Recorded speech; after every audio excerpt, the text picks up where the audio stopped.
ഇന്നത്തെ വീഡിയോയിൽ ഒരു അടിപൊളി കുംസിൻ്റെ റെസിപ്പിയാണ് ഷെയർ ചെയ്യുന്നത്. ഇത് നമ്മൾ സാധാരണ ഉണ്ടാക്കുന്നത് പോലെയല്ല, സംഭവം വെറൈറ്റിയാണ്. നമുക്ക് ഗസ്റ്റ് എല്ലാം വരുന്ന സമയത്ത് വെറൈറ്റി ആയിട്ട് ഉണ്ടാക്കി കൊടുക്കാൻ പറ്റുന്നതാണ്. അതുപോലെ തന്നെ സെയിൽ ചെയ്യാൻ ഉദ്ദേശിക്കുന്നവർക്കെല്ലാം ഇതുപോലെ ഉണ്ടാക്കി കൊടുത്താൽ വീണ്ടും വീണ്ടും നിങ്ങൾക്ക് ഓർഡർ കിട്ടും. അത്രക്കും അടിപൊളി ടേസ്റ്റി ആയിട്ടുള്ള മുട്ടപ്പോളയാണ്. അപ്പോൾ നമുക്കിത് എങ്ങനെ ഉണ്ടാക്കുന്നതെന്ന് നോക്കാം. ആദ്യം നമുക്ക് ഒരു പാത്രത്തിലേക്ക് 1 ടീസ്പൂൺ ഗീ ചേർത്തിട്ട് അതൊന്ന് ചൂടാക്കിയിട്ടെടുക്കാം. അപ്പോൾ അത് ചൂടായി കഴിയുമ്പോൾ നമുക്ക് അതിലേക്ക് ഒരു ക്യാരറ്റ് ഇതേപോലെ ഗ്രേറ്റ് ചെയ്തിട്ട് ഇട്ട് കൊടുക്കാം. എന്നിട്ട് അതിലേക്ക് 1 ടീസ്പൂൺ പഞ്ചസാര ചേർത്ത് കൊടുക്കാം. പഞ്ചസാര കൂടിപ്പോകരുത് കേട്ടോ, ജസ്റ്റ് 1 ടീസ്പൂൺ മാത്രം മതി. എന്നിട്ട് നമുക്കൊരു മീഡിയം ഫ്ലെയിമിൽ ഇട്ടിട്ട് ഇത് ചെറുതായിട്ടൊന്ന് വറുത്തെടുക്കണം. അപ്പോൾ ഇതിലെ വെള്ളത്തിൻ്റെ അംശം മൊത്തം പോയിട്ട് ഒന്ന് ഡ്രൈ ആയിട്ട് വരണം കേട്ടോ. അതുവരെ നമ്മൾ ഇതേപോലെ നന്നായിട്ടൊന്ന് മിക്സ് ആക്കിയിട്ട് കൊടുക്കാം.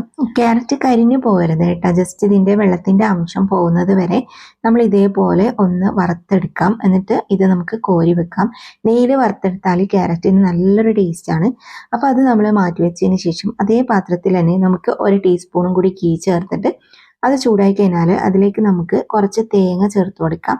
ഏകദേശം ഒരു അരക്കപ്പോളം ഇട്ട് കൊടുത്തിട്ടുണ്ട്. അപ്പോൾ അത് നിങ്ങൾക്ക് നിങ്ങളുടെ ഇഷ്ടത്തിനനുസരിച്ചിട്ട് ഇട്ട് കൊടുക്കാം കേട്ടോ. അപ്പോൾ അത് നമ്മൾ അതിലേക്ക് ഇട്ട് കൊടുത്തതിന് ശേഷം നമുക്കിത് വറുത്തെടുക്കണം. തേങ്ങയും അതേപോലെ തന്നെ ഒന്ന് ഡ്രൈ ആയിട്ട് വരണം. ഇതിൻ്റെ വെള്ളത്തിൻ്റെ അംശമൊക്കെ പോയിട്ട് ഡ്രൈ ആയിട്ട് വരണം. അത് ഒരുപാട് അങ്ങ് കരിഞ്ഞു പോകരുത്. നല്ലൊരു ബ്രൗൺ കളറിലാണ് നമ്മളിത് വറുത്തെടുക്കേണ്ടത്. കരിഞ്ഞു പോയാൽ ഇതിൻ്റെ ടേസ്റ്റ് മൊത്തം മാറിപ്പോവും.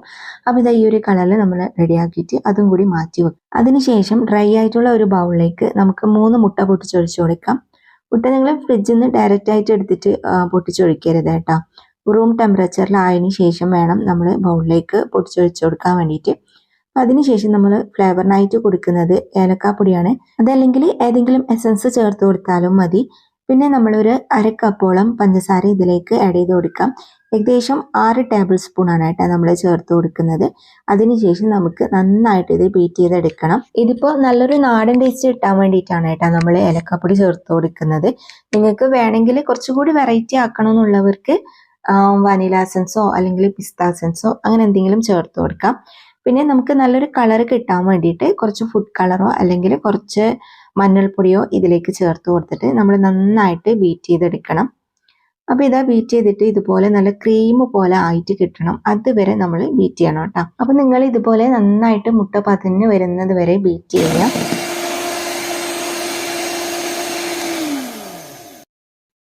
ഇതിപ്പം കണ്ടോ നല്ല ക്രീം പോലെ ആയിട്ടുണ്ട്. ഇനി നമുക്ക് ഇതിലേക്ക് മൈദ ചേർത്ത് കൊടുക്കാം. മൈദയും നമ്മൾ പഞ്ചസാര എടുത്ത അതേ അളവിലാണ് എടുക്കേണ്ടത്. അപ്പോൾ 1/2 കപ്പ് മൈദയാണ് കേട്ടോ ഞാൻ എടുത്തത്. ഏകദേശം 6 ടേബിൾ സ്പൂണോളം വരുന്നുണ്ട്. അപ്പോൾ അത് നമുക്ക് ഇതിലേക്ക് കുറച്ച് ചേർത്തിട്ട് ഇതേപോലെ ഒന്ന് മിക്സ് ആക്കിയിട്ട് കൊടുക്കാം.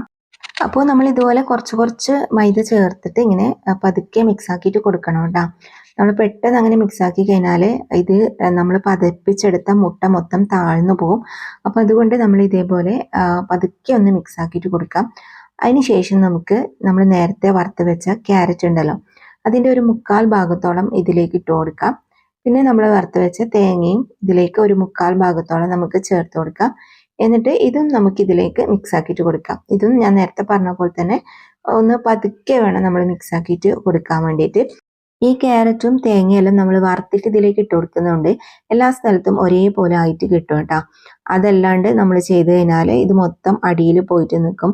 അപ്പം അങ്ങനെ ആവാതിരിക്കാൻ വേണ്ടിയിട്ടാണ് ഞാൻ ഇതിൻ്റെ വെള്ളം മൊത്തം നമ്മൾ ഡ്രൈ ആക്കിയിട്ട് എടുക്കണം എന്ന് പറയുന്നത്. അപ്പോൾ നമ്മൾ ഇതേപോലെ ഇങ്ങനെ പതുക്കെ ഒന്ന് മിക്സ് ആക്കിയിട്ട് കൊടുക്കാം. കുറേ സമയം കുത്തി ഇളക്കരുത്. അങ്ങനെ ചെയ്താൽ ഈ പതിന് വന്ന മുട്ട മൊത്തം താഴ്ന്നു പോവും. അപ്പോൾ ഇതാ ഇത് മിക്സ് ആക്കിയിട്ട് എടുത്തിട്ടുണ്ട്. ഇനി നമുക്ക് ഒരു സോസ് പാൻ എടുത്തിട്ട് അതിൽ കുറച്ച് ഗീ നന്നായിട്ടൊന്ന് അപ്ലൈ ചെയ്ത് കൊടുക്കാം. ഫുള്ളായിട്ട് നമുക്ക് ഗീ നന്നായിട്ട് തേച്ച് വെച്ചതിന് ശേഷം അതിലേക്ക് നമുക്ക് ഈ ബാറ്റർ ഒഴിച്ചു കൊടുക്കാം.